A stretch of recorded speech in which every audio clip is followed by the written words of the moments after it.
Hamas തടവിൽ കൊല്ലപ്പെട്ട Israel ബന്ദി ഷിറി ബിബാസിന്റെ മൃതദേഹം ഇസ്രായേലിന് കൈമാറി ഹമാസ്. കഴിഞ്ഞ രാത്രിയിലാണ് ഷിറിയുടെ മൃതദേഹം ഇസ്രായേലിന് കൈമാറ്റം ചെയ്യപ്പെട്ടത്. ഷിറി ബിബാസിന്റേതെന്ന് തെറ്റിദ്ധരിപ്പിച്ച് ഇസ്രായേലിന് കൈമാറിയ മൃതദേഹത്തെ ചൊല്ലി കനത്ത വിമർശനവും എതിർപ്പുമാണ് ലോകത്തിന്റെ വിവിധ കോണുകളിൽ നിന്നും ഹമാസിന് ഏൽക്കേണ്ടി വന്നത്.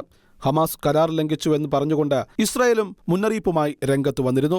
ഹമാസ് കൈമാറിയ 4 മൃതദേഹങ്ങളിലൊന്ന് ഷിറി ബിബാസിന്റേതല്ല എന്നും ഒരു ഗാസൻ യുവതിയുടെ മൃതദേഹമാണെന്ന് കണ്ടെത്തിയത് ഇസ്രായേൽ ഫോറൻസിക് മെഡിസിൻ ഡിപ്പാർട്ട്മെന്റ് ആയിരുന്നു. കാര്യങ്ങൾ കൈവിട്ടു പോകുമെന്ന് ഉറപ്പായപ്പോൾ ഹമാസ് ഷിറി ബിബാസിന്റെ യഥാർത്ഥ മൃതദേഹം ഇസ്രായേലിന് കൈമാറുകയായിരുന്നു.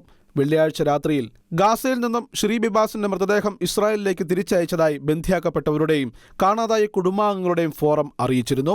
അബു കബീറിലെ L Greenberg institute of forensic medicine വെള്ളിയാഴ്ച രാത്രി ഇസ്രായേലിലേക്ക് മാറ്റിയ മൃതദേഹാവശിഷ്ടങ്ങൾ വിപുലമായ പരിശോധനയ്ക്ക് ശേഷം ഷിറി ബിബാസിന്റേതെന്ന് സ്ഥിരീകരിച്ചു. വെള്ളിയാഴ്ച രാത്രി ഹമാസ് ഷിറിയുടെ മൃതദേഹം ഗാസയിലെ റെഡ് ക്രോസിലേക്ക് മാറ്റിയിരുന്നു. അതിനുശേഷം IDF മൃതദേഹം ഏറ്റെടുക്കുകയും പരിശോധനയ്ക്കായി ഇൻസ്റ്റിറ്റ്യൂട്ട് ഓഫ് ഫോറൻസിക് മെഡിസിനിലേക്ക് കൊണ്ടുവരികയും ചെയ്തു.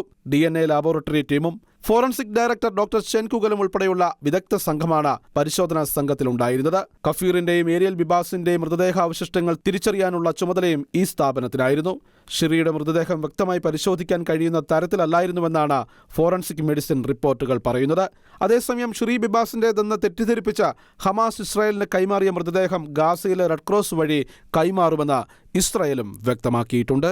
International desk, Shekinah news.